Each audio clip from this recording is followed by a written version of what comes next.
本周全球媒体都在盯着三张脸。2月25号，比尔盖茨站在基金会高管面前，低着头，声音发紧。他承认跟俄罗斯美女有2段婚外情，一个是俄罗斯的桥牌手，一个是俄罗斯的核物理学家。他说：“我后悔每一分钟。”2月26号，希拉里坐下来接受美国国会的质证，张嘴第一句话就是我没有任何能够协助你们调查的信息。说完这句话，反手就指控是共和党在搞政治掩盖跟政治迫害。2月27号，克林顿坐在纽约$1000万豪宅的这个沙发上，接受美国国会的闭门质证，而沙发对面是众议院监督委员会的摄像机。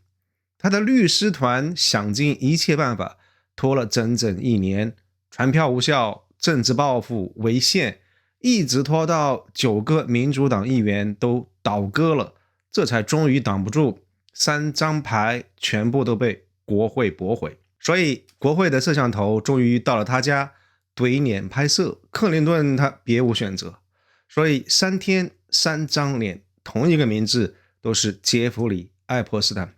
350万页司法部的解密档案，人类历史上最庞大的权贵丑闻。按照常理来说，被卷进爱泼斯坦档案这样一种东西，普通人应该早就已经身败名裂了。但是这3位，一个在开员工大会，一对夫妻在自家的客厅云受审，啥事儿都没有。为什么呢？是因为他们无辜呢，还是因为他们擅长撒谎瞒天过海？其实是因为对于他们这些权贵来说，他们撒的谎跟你我这些市井小民撒谎完全不在同一个维度，也跑在完全不同的操作系统上面。比尔盖茨他的话术像 iOS， 每一次曝光就会推送新的补丁。2019年我跟他没有任何关系， V1.0 被纽约时报击穿。2021年我花时间在他身上是巨大的错误， V2.0。2026年我承认有外遇，但是我没有做任何违法的事情， V3.0。 每一次升级都精准的卡在一次证据泄露之后。而克林顿夫妇呢，他们是 Windows XP。 2019年说坐了4次飞机，飞行记录有27个航班，而到了2026年还是4次。他们的策略不是修补漏洞，而是假装这个漏洞根本就不存在，而且是夫妻双打。希拉里先上阵来扫雷，设定好基调，而克林顿第2天跟进。28年前莱温斯基他们2个人用的就是这个阵型。还有一位更绝，马斯克，档案里头有16封跟爱泼斯坦有关的邮件，但老马不道歉，不辩解，不顾公关，直接怒怼那些涉案的硅谷大佬。马斯克不需要什么操作系统，他自己就有一套操作系统 X。 我们现在说比尔盖茨。2019年纽约时报第一次报道盖茨跟爱泼斯坦见过面，然后这个时候比尔盖茨的回应就是我和他没有任何商业关系，也没有友谊。大家注意他用的这个单词 any， 任何关系都没有，一刀切，撇得干干净净。但问题是一张照片就能够击穿这样一种鬼话。后来陆续爆出来，从2011年到2014年，盖茨跟爱泼斯坦至少见了7、8次，不是1-2次喝杯咖啡，而是横跨纽约、巴黎、德国，甚至一起飞到挪威。有好几次盖茨在爱泼斯坦曼哈顿上东区的别墅里头一待就到深夜，有人在爱泼斯坦的这个私人飞机上也拍到了比尔盖茨的照片。所以请大家注意一下这个时间线，所有这些会面全部都发生在爱泼斯坦2008年已经因为教唆未成年人卖淫这个认罪伏法之后。全世界都已经知道爱泼斯坦是一个什么样的货色了，比尔盖茨还跟他深夜把酒言欢，跨国旅行，任何关系都没有，这个脸被扇得啪啪响。所以到了2021年，比尔盖茨他换了一套说辞，在 CNN 采访的时候，他说花时间在爱泼斯坦身上是一个巨大的错误。所以我们看到，从没有任何一点关系退守到有关系，但是后悔了。而且他还给这个会面加了一个标签，是慈善探索。我会见他是为了讨论慈善。慈善这两个字儿妙在什么地方呢？就是你一听到慈善，脑子里头会自动弹出做好事儿这几个字儿。但终于有一天你反应过来，想要追问为什么讨论慈善项目需要去到那个臭名昭著的性犯罪者，去到他家去谈呢？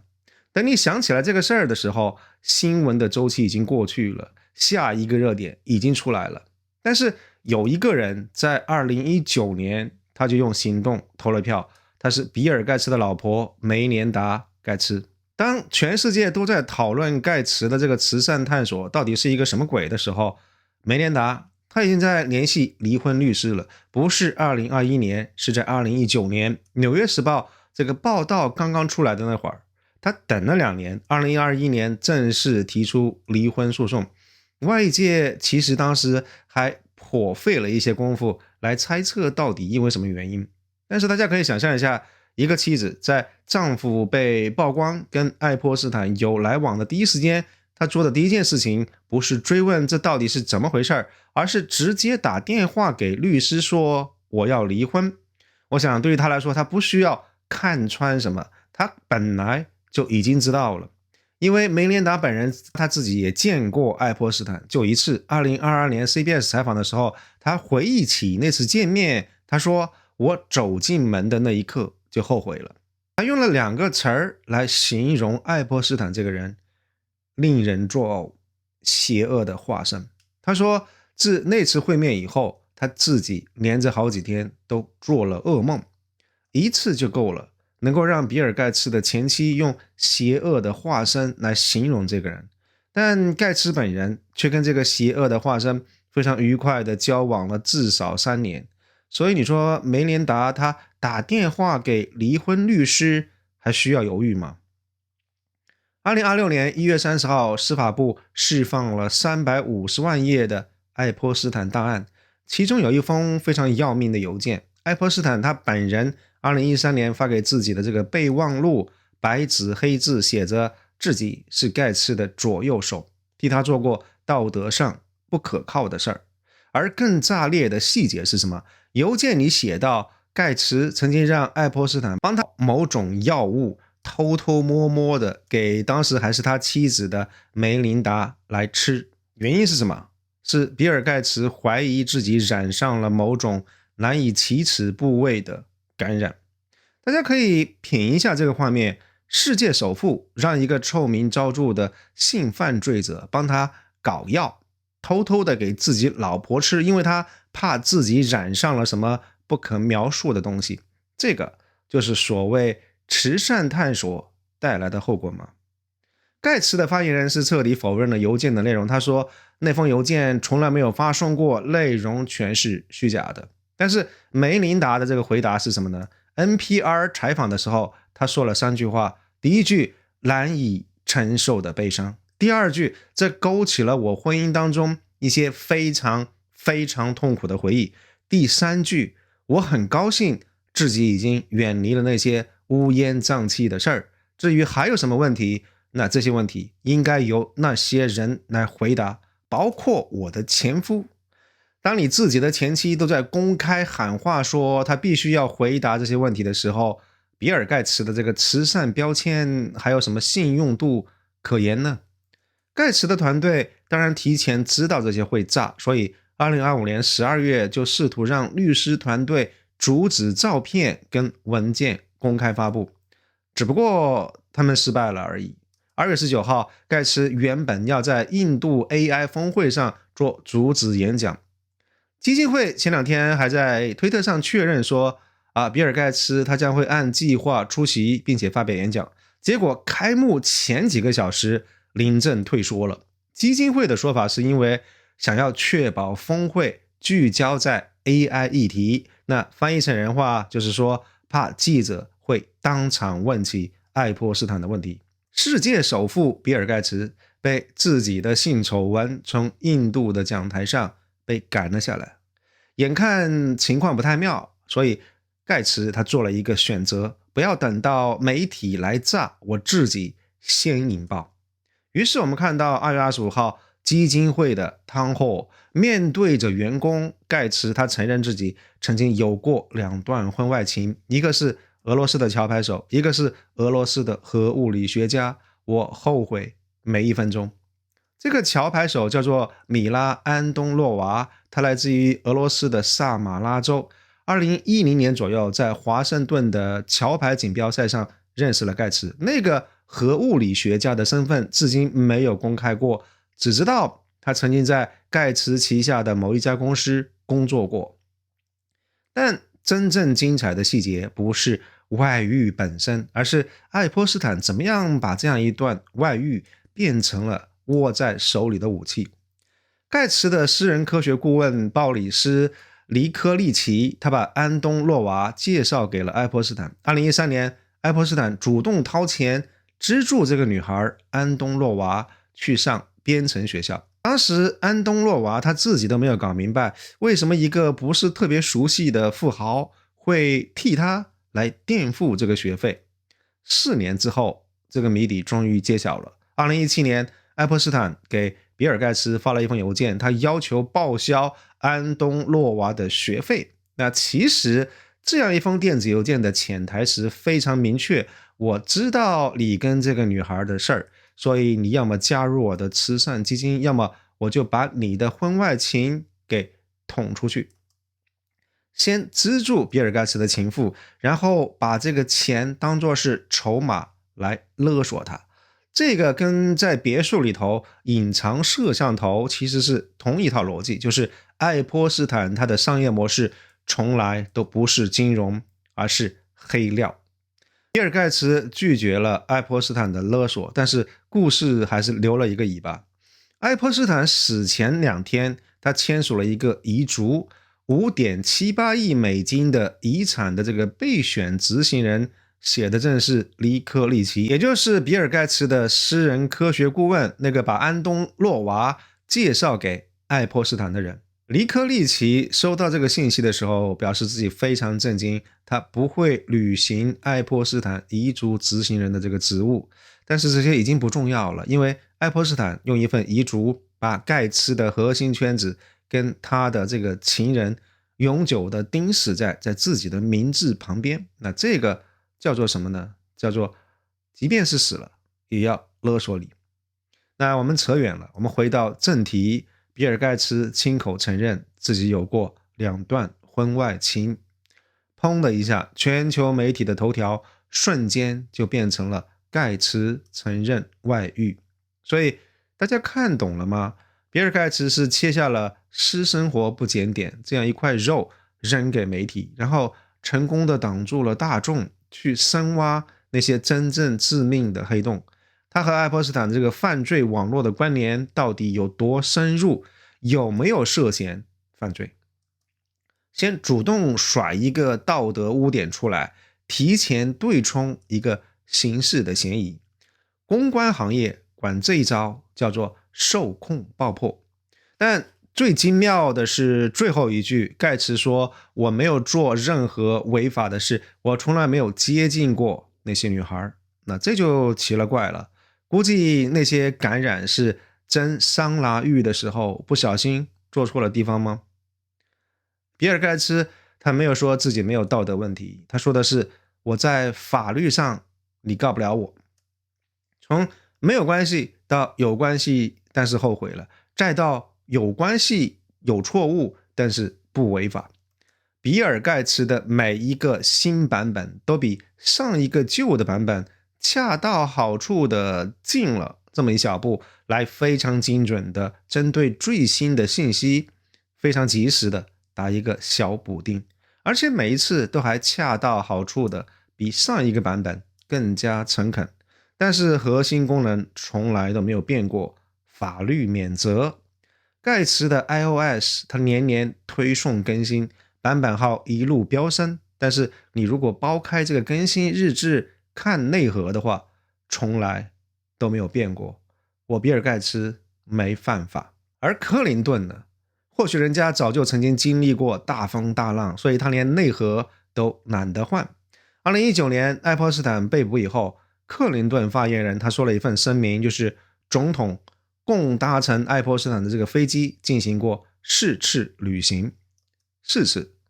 美国司法部后来公布的飞行记录至少有27个航段。白宫访客日志也显示，爱泼斯坦在克林顿执政期间到访白宫17次。克林顿基金会还收过爱泼斯坦旗下非营利组织 2.5 万美元的捐款。明明是27个航段，被说成是4次旅行，字面意义上的确没错，但是这就好比被抓出轨的老公，说他就犯错4次，但其实人家酒店住了27晚，办公室还有17次。克林顿果然是经验非常老道，玩的一手好文字游戏。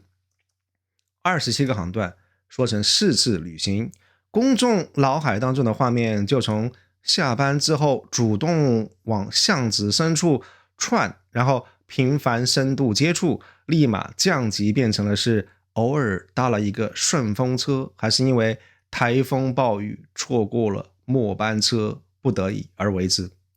克林顿发言人他们的说法是，这4次旅行都是慈善的目的，去非洲、亚洲、欧洲是为了考察艾滋病的项目，全程有特勤局保护。听起来是一本正经，对不对？但是有2个好莱坞明星，他们跟着前总统坐这个前客的私人飞机去非洲考察艾滋病项目，那这个出差的阵容还是可以好好品一下。而更精彩的是，爱泼斯坦曼哈顿别墅里头挂着的一幅油画。这幅油画叫做《解析比尔》，画的是克林顿，他穿着一件蓝色的连衣裙，翘着2郎腿，坐在白宫椭圆形办公室的这个椅子上。对，蓝色的裙子致敬的就是莱温斯基非常著名的这件。而旁边还挂着一幅战争游戏，画的是小布什跪坐在地板上，面前摆着纸飞机跟倒塌的积木塔。这2幅画的作者叫做佩特里拉·瑞安·克莱德，他是纽约艺术学院的毕业生。他说自己已经完全不记得到底是谁买走的，而且当年一幅画才卖了1300美刀。挂在客厅里的总统油画可能只是爱泼斯坦手里最不值钱的收藏品。因为 FBI 后来搜查爱泼斯坦的房产，发现在他的别墅里头安装了大量隐藏的摄像头，检方跟证人都作证说，爱泼斯坦系统性的收集了大量有权有势的这些权贵的黑材料。美国司法部释放的爱泼斯坦档案里头有更多关于比尔盖茨的照片，其中一张他光着上身泡在按摩浴缸里头，双手抱头，一脸的惬意。另外一张是克林顿跟麦克斯韦尔一起在泳池里游泳，而且旁边还有一个面部被涂黑的神秘女性。档案还显示，克林顿团队跟麦克斯韦尔之间从2001年到2004年有大量的电子邮件的往来，内容涉及到出行安排、餐饮的后勤。麦克斯韦尔甚至在邮件里头问克林顿本人会不会亲自出席某个活动。那说到这里，我们要说清楚一件事情，这些照片不等同于一定有犯罪的证据。克林顿他是否认去过爱泼斯坦的岛，麦克斯韦尔本人在法律程序当中也说过，克林顿从来没有上过这座非常著名的岛。 FBI 他们也甚至秘密调查过针对克林顿的爱泼斯坦的相关指控，结论是不可信。但是27个航段的飞行记录，17次白宫来访，跟麦克斯韦尔的这个亲密的泳池合影，4年非常密切的邮件往来，我们把所有这些信息叠加在一块儿，就只有4次旅行这样一套说辞，您还信吗？而面对来自于国会的传票，克林顿的律师团前前后后打了3张牌，传票无效，这是一个程序武器。政治抱负这是转换议题，行政特权是要用制度来做挡箭牌。虽然3张牌全部都被驳回，但至少已经耗了整整1年的时间。从2025年年初的传票到2026年2月份的质证，克林顿的策略本来就不是赢，就是一个拖字诀，拖到新闻的周期过去，拖到公众的注意力转移，拖到调查疲劳症发作，然后新的热点让所有人都忘了这回事儿，顺利过关。而且大家注意到最后的场景，克林顿他不是走进国会大楼，坐在聚光灯下接受质询，他是坐在自家的沙发上闭门录像，连被质询这件事情本身都被重新定义了，不是你去国会向人民交代，而是国会派人来你家客厅录制一段聊天视频了事。1998年莱温斯基事件期间，克林顿就曾经用过这招，这就是所谓的非常著名的10强策略。拖了整整7个月之后，直到莱温斯基蓝裙子上的这个 DNA 的证据出来，律师团帮他砌好的这堵墙才终于被粉碎了。28年过去了，还是同一套打法，克林顿也的确是没有怎么变。但克林顿家的这个操作系统，它不是一个人在跑，它是双核的。在克林顿坐上证人席的前一天，希拉里先上了，而这个顺序并不是巧合。克林顿夫妇跟律师团他们早就已经花了很长的时间来准备重温爱泼斯坦档案的每一个细节，反复排练如何应对可能持续数小时的敌意质询。希拉里先上阵，然后克林顿随后跟进，这个不是各自应对，这是一场联合防御作战。而希拉里的开场白，他说我没有任何能够协助你们调查的信息。大家可以仔细品味一下这句话，他没有说我不知道，因为这个太容易被证伪了。他也没有说我不记得，因为这个听起来像是在躲闪一些什么事情。他说的是我知道的东西帮不了你们。这是一句什么意思呢？意思就是我可能知道很多，但是有没有用这件事情由我来定义，而不是由你们来定义。你问的问题，我用与调查无关这几个字儿就可以全部挡回去了。这个没有在否认，也没有在遗忘，但是是重新划分了管辖权。希拉里他等于是在告诉国会说，你们调查的边界我帮你们提前画好了。说完这句话，他反手就指控共和党是在搞政治迫害，攻守转换，一气呵成。大家有没有觉得这个套路非常眼熟啊？1998年莱温斯基丑闻曝光之后，克林顿还没有来得及张嘴呢，希拉里先上了 NBC 的今日秀。他说什么来着？这是一个庞大的右翼阴谋。他没有替克林顿辩护，他没有说我丈夫是清白的，他做了一件更加厉害的事儿，他把所有的追问者都变成了是阴谋论的参与者。你如果质疑克林顿，你不是在追求真相，你就是阴谋的一部分。28年过去了，1998年希拉里说的是右翼阴谋，2026年它叫做政治迫害。虽然这个词儿换掉了，但是结构是一模一样的，不会正面回答问题，而是直接攻击想要提问的、想要追求真相的人。这个就是克林顿家的双核系统。克林顿来负责10强，所以他会拖时间，不升级，装死。而希拉里负责防火墙，他先上阵扫雷，重新定义战场的边界，然后把质疑者变成是阴谋论的一部分。1998年夫妻二人就靠这样一套组合拳保住了总统大位。2026年同一套阵型，同一对搭档，在自家客厅里头再来一次。但是硅谷还有一个人，他的玩法是完全不同的，马斯克。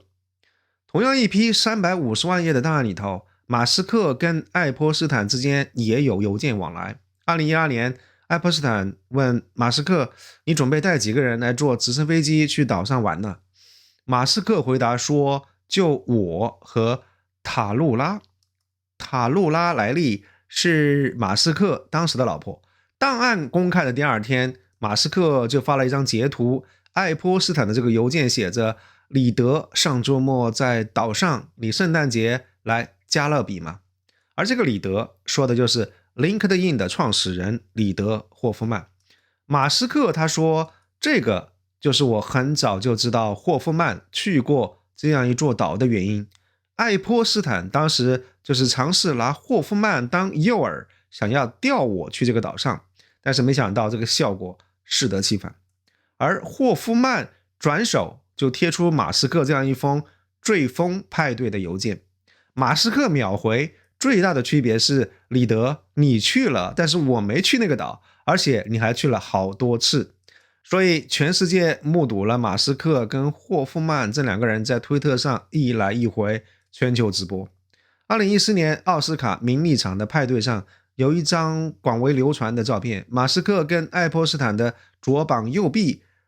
这个麦克斯韦尔他们并肩站在一块儿。后来有人说，当天晚上工作人员的这个笔记记录了两个人的这个交谈内容，外星人、模拟宇宙的理论，以及如何从互联网上抹掉自己的痕迹。麦克斯韦尔他在法律程序当中也亲口说过，他跟马斯克大约2010年在加勒比海的一座岛上认识的，待了几天，然后又在奥斯卡的这个派对上碰了面。但其实更加尴尬的是，马斯克的亲弟弟金巴尔·马斯克在这350万页的档案里头，金巴尔被提到了140多次，而且有一封爱泼斯坦的邮件里头还赫然写着我又给了金巴尔一个女孩。马斯克自己确实是什么都不懂的直男，但是他的弟弟在这些爱泼斯坦档案里的存在感可比他的大哥要大得多。盖茨看到这样一些档案，他会雇公关团队，他会选词儿，他要做受控爆破。克林顿看到自己被曝光，他要雇律师团队，他要故意拖延程序，他要闭门自证。但只有马斯克敢于全球直播直接开怼，因为他就是一个耿直 boy， 他没有理解爱泼斯坦家的派对到底是一个什么性质，否则他也不会傻不拉几的说要带着自己的老婆一块参加。所以大家注意到没有，比尔盖茨的这个策略是防守，希拉里的这个管辖权重新划分也是防守，克林顿的10强也是防守，全部都是守字。而马斯克是唯一一个在进攻的人，因为不像盖茨跟克林顿要依靠律师团队跟公关团队来救命，马斯克是他的直男癌救了他。很多人一直不能够理解的是，爱泼斯坦这种破事儿，坏事做绝，350万页的这个档案证据确凿，牵涉的权贵如此之多，折腾了这么多年之后，不要说坐牢，为什么好像没有谁需要为这些事情来负责呢？也的确，我们看到今天为止零刑事指控。所以真正的问题不是谁的话术更高明，真正的问题在于说，为什么不管你是精心道歉、拒绝回答，还是反咬一口，所有这些权贵没有一个需要为这些事情负责。1971年，有一个叫做阿洛的美国人，他坐在联邦法庭的证人席上，检方问他，你是否参与了某笔交易？阿洛说，我不记得了。检方追问，阿洛继续说，我是真不记得了。法官判了他妨碍司法罪，判决的原话是，系统性的声称不记得本身就构成了隐瞒信息的故意行为。你不是真的不记得，你是用不记得这3个字儿当做武器，本法庭看穿了你这个伎俩，所以你去蹲监狱吧。但是快进到1998年，克林顿坐在大陪审团面前，被问到和莱温斯基的关系细节，同样一句话，我不记得了。他的律师团却搬出了一个最高法院的判例，字面上真实，但是具有误导性的陈述，不构成伪证。翻译成人话就是，只要你说的每个字在技术上都是真的，即便你明摆着是在误导，是在逃避，法庭也哪里没有办法。克林顿的律师做得更绝，他们反过来还杀了一个回马枪，指责检察官说，你没有追问具体的细节，那是你的问题，不是我当事人的问题。所以同样一句我不记得了，阿洛进了监狱，但是克林顿保住了自己的总统大位。区别在哪儿？不是话术水平的差异，而是社会阶级的差异。有人可能还是觉得克林顿的话术是不是太拙劣了？做了24个航段，被说成是4次旅行，你当大家是傻子吗？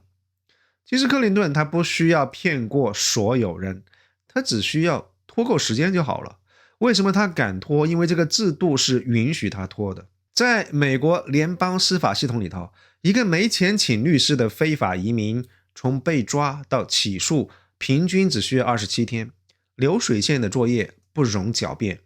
但是一个穿西装打领带的白领经济罪犯，平均需要452天。27天，对，452天。一个偷渡的劳工，27天走完全部的程序；一个做假账的银行家，452天还在调查中。而且你发现一个非常有趣的现象是，在美国99%的针对白领犯罪起诉的都是个人，检察官几乎不碰大型机构。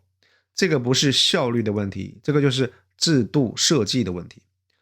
制度的枪口，他们天然就会瞄准那些付不起律师费的人。而对于穿西装的，他们不是不管，而是管得非常克制，因为往往调查周期长到证据链都会断裂，这个诉讼时效到期，公众遗忘，程序本身就是一个盾牌。而且这里面还有一层更加深层次的荒谬，美国司法的正当程序 due process 最初其实是为了保护弱者而设计的，因为美国宪法第5修正案、第14修正案白纸黑字写着，政府不能够不经过正当的法律程序就随意剥夺任何人的生命、自由和财产。其实这个设计是用来防止国家权力碾压普通人的。但是你猜怎么着？穷人他们往往没有办法使用这个条款来保护自己，而当你有无限的金钱跟顶配的律师团队，这样一套保护弱者的法律程序反向变成了强者的无限复活装甲。每一个程序的环节都可以被挑战、被上诉、被要求重新排期，每一次动议都需要法官审理、双方辩论、出具裁决。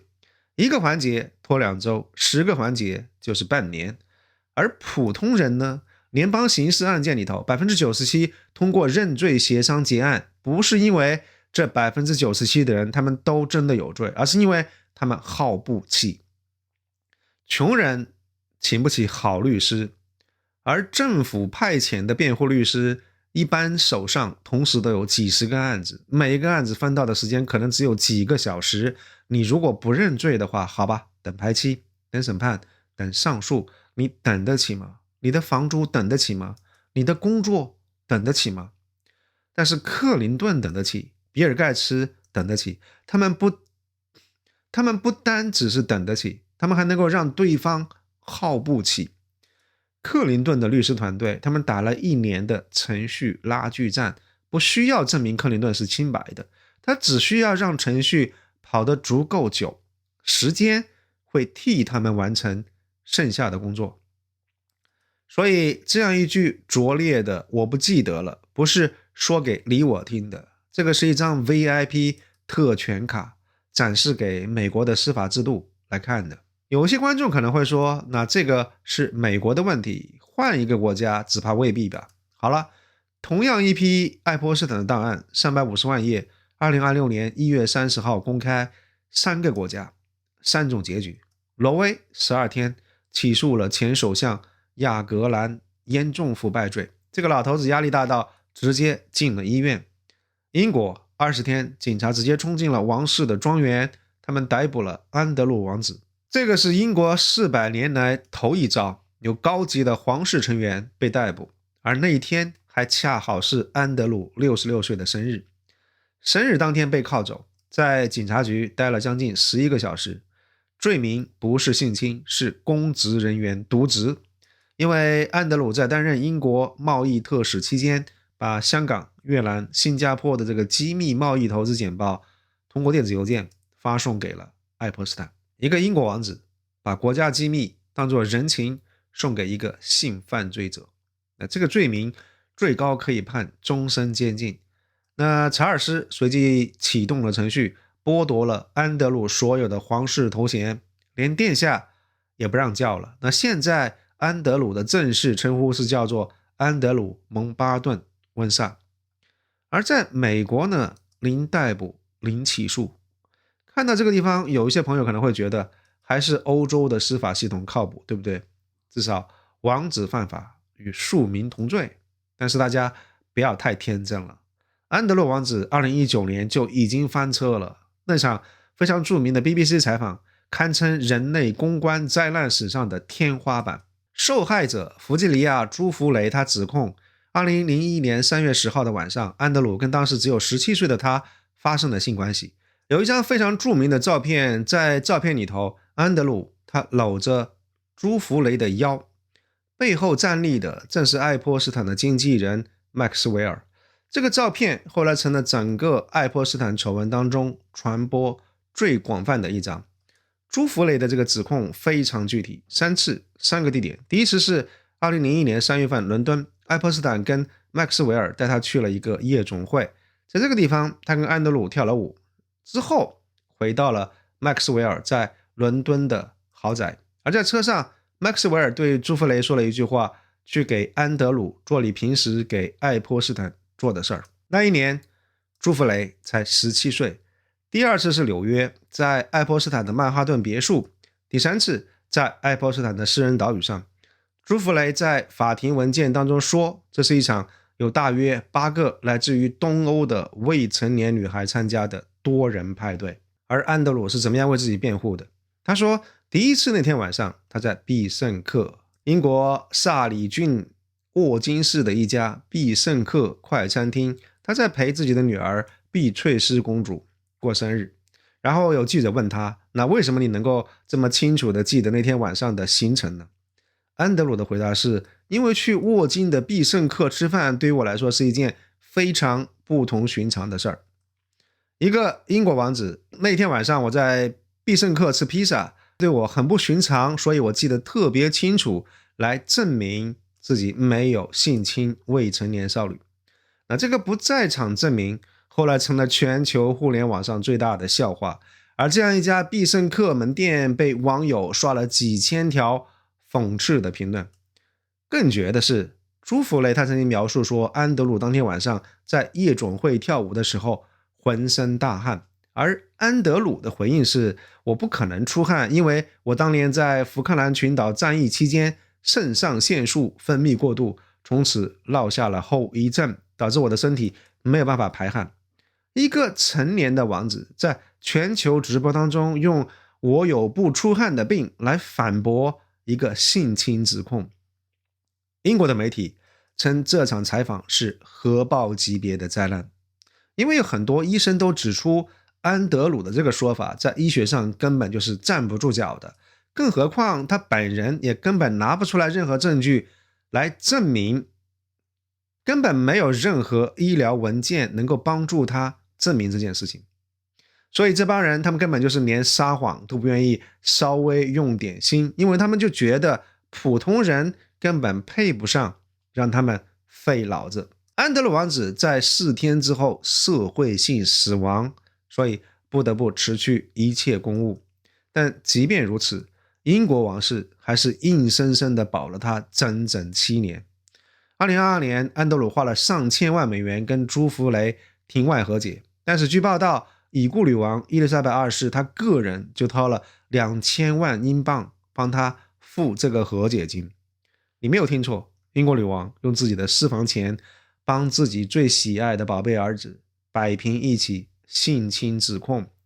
就是想要把这个事儿给压下去。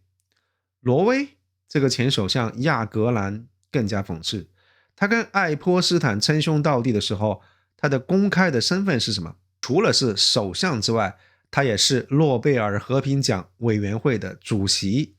他的任期是从2009年到2015年。对，他就是那个把诺贝尔和平奖颁给了奥巴马的人。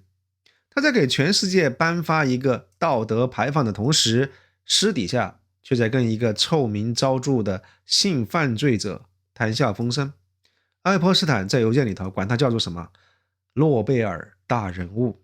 从2011年到2018年，这个亚格兰和他的家人，他们多次免费住在爱泼斯坦的纽约公寓、巴黎公寓和佛罗里达的这个棕榈滩别墅里度假，而且至少有一次6个大人的旅行费用全部由爱泼斯坦买单。更离谱的是，这个爱泼斯坦他还曾经尝试通过亚格兰安排跟俄罗斯总统普京和外长拉夫罗夫的会面。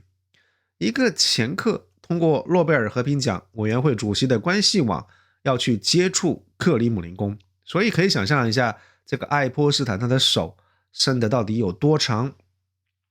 2026年2月12号，挪威经济犯罪调查局搜查了亚格兰的3处房产，正式起诉他严重腐败罪。12天之后，2月24号，亚格兰因为自杀未遂被紧急送医。这个曾经代表人类最高道德标准的诺贝尔和平奖的委员会主席，在丑闻曝光之后选择了这条路。所以其实英国跟挪威这2个国家的体制在过去10几年一样也在装瞎。那为什么本次他们突然动手了？因为这350万页档案砸下去，火实在是太大了。英国王室跟挪威政府评估了一下，要再护着这2个人，恐怕整个体制的合法性就要跟着陪葬。女王不在了，查尔斯现在可以无所顾忌，可以剥夺弟弟的王室头衔，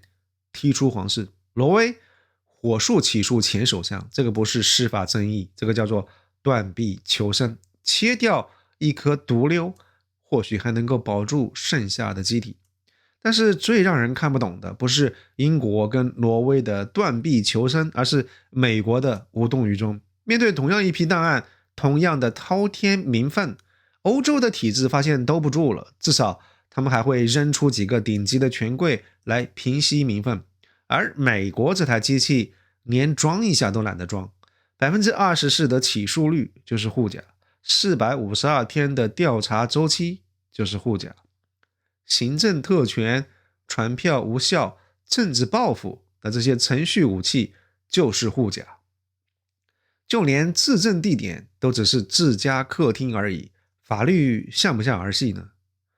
我想挪威的系统崩溃了，他选择了紧急隔离；英国的系统弹出了致命的错误，他切掉了感染源；英国的系统弹出了致命的错误，他主动切掉了感染的源头。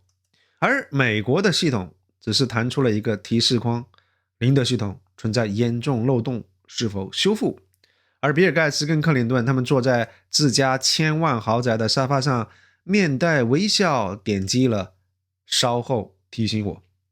美国这样一台机器，他们到底是怎么样运转的？为什么会系统性的忽略掉了爱泼斯坦档案当中暴露出来的罪行呢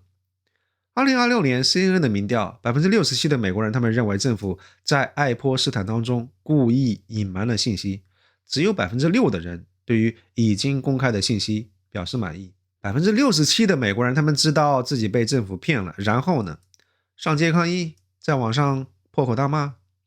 82% 的美国人他们觉得社交媒体让人感觉自己在发挥作用，但与此同时76% 的人承认实际上什么都没有改变。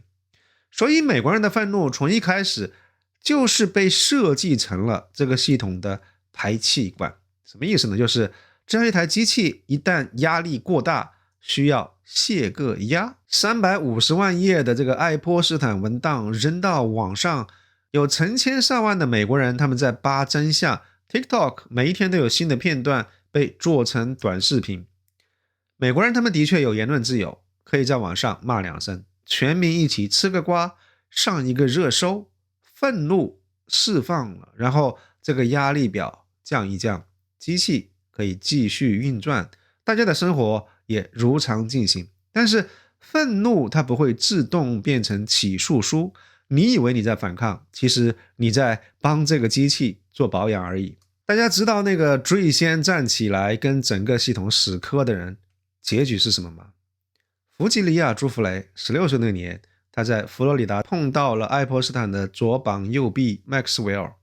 然后 Maxwell 看到他手上拿着一本解剖学的课本，走上来搭讪说：我认识一个很有钱的人，需要一个随行按摩师，待遇非常好。16岁，一个还在读高中的女孩就这样被掉进了这样一张性犯罪的网络。朱福雷后来成了整个爱泼斯坦案件当中最重要的控告人，他起诉爱泼斯坦，起诉麦克斯韦尔，起诉安德鲁王子。他说自己像一盆水果一样被传来传去，被送到爱泼斯坦那些有权有势的朋友们手上。2025年4月，朱福雷在澳大利亚的家中自杀身亡，享年41岁。几年以前，他曾经公开声明过，我绝对没有任何自杀倾向，如果有一天我出了什么事儿，不要就这么算了。所以我们看到这些权贵，他们一个一个坐在自家沙发上云受审，而那个敢于站出来跟整个系统死磕了10几年的女人，非常离奇的死掉了。这个就是2026年最吊诡的局面。大多数人他们知道恶心的事情发生了，但是没有人能够做什么。这个制度让你无心去追责，而那些真正付出代价的人永远是受害者，是普通人，不是施害者，也不是权贵。所以问题从来都不是你能不能够看穿真相，问题是即便看穿了真相也没有什么用。但我们还是可以尝试再深入一层，把美国这样一台机器拆解掉，我们来看清楚这些齿轮是怎么样咬合的，看看这个底层逻辑是怎么样子的。第一个齿轮是话术，盖茨的 illicit， 希拉里的管辖权重新划分，克林顿的4次旅行，花样不同，话术不同，但是功能是一样的，就是为了让你相信，就是为了让法律程序抓不到把柄。第二个齿轮是司法程序，话术能争取48个小时的时间，刚刚好够律师团队他们启动程序武器。传票无效，行政特权，政治报复，每一张牌打出来他都不一定需要赢，只需要让法官排期，让听证延后，让调查的周期拉长。大家还记得这个数字吗？452天，这个就是这个齿轮运转起来的效率。每一个程序动议都需要法官审理，双方辩论，出具裁决。程序本身不偏袒任何人，但是买得起程序的人和买不起程序的人，他们活在2个不同的世界里头。第三个齿轮是时间，程序拖延出来的时间是整台机器最致命的产品。证据链会断裂，证人的记忆会变得模糊，公众的注意力会被转移，媒体的周期会被新的热点翻篇。克林顿的律师团队不需要一定证明他是清白的，他们只需要让时间流逝，拖到时间替他们杀掉真相。大家还记得2025年初克林顿收到传票时候的热度吗？全网沸腾。但1年之后呢？自治那天连热搜都进不去。时间从来没有站在真相这边，时间站在有钱人这边。所以我们看到3个齿轮它们咬合在一块儿的时候，话术挡住了第一波的冲击，程序启动了拖延，而时间杀死了问责。这个就是美国制度性豁免的运转原理跟底层逻辑。你不需要是谁打一个电话给谁打个招呼，西方社会他们不是这么玩的，甚至也不需要暗箱操作，因为每一个零部件都写在法律条文里头，组装在一块儿就是一台让有钱人永远不用坐牢的机器。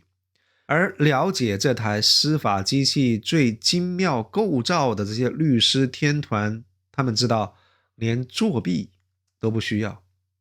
1973年，尼克松对着镜头说：“我不是骗子。”1998年，克林顿指着镜头说：“ I did not have sexual relations with that woman。”2019年，安德鲁王子坐在 BBC 的镜头面前说：“我不可能出汗。”2026年，比尔盖茨站在员工面前说：“我后悔每1分钟， 50年过去了，权贵的话术看起来好像变得更加诚恳了，看起来像是在说人话，但结果是什么？尼克松没有坐牢，克林顿没有下台，安德鲁王子并没有得到应该有的惩罚，而比尔盖茨呢，350万页的档案砸下来，他只是开了一个汤货。有人会说，可是克林顿他毕竟被迫去了作证呢，盖茨他毕竟还是道歉了，安德鲁毕竟还是被铐起来了呀，这不是进步吗？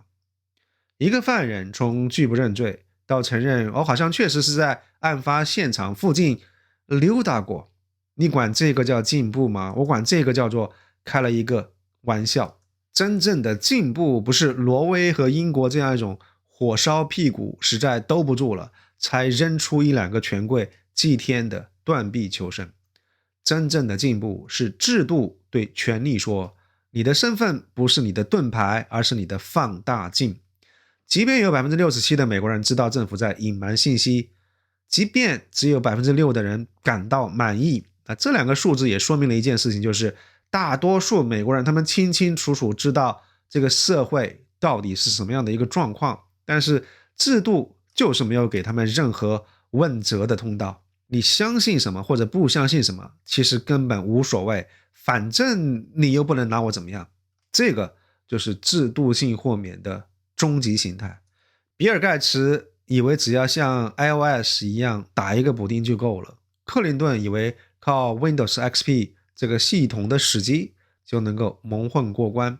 但是他们都忘了一件事情，当 67% 的美国用户发现每一次系统更新都是在糊弄他们，都是在掩盖病毒的时候，人们需要的就不再是杀毒软件，他们需要的是格式化硬盘。那么问题来了，美国为什么连断臂求生都不愿意干呢？为什么宁愿顶着 67% 的名分，也要让这台机器死死咬住硬拖下去呢？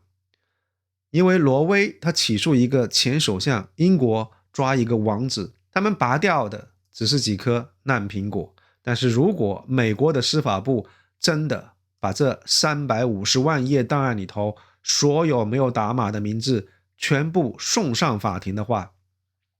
倒下的就不单单只是比尔盖茨、克林顿，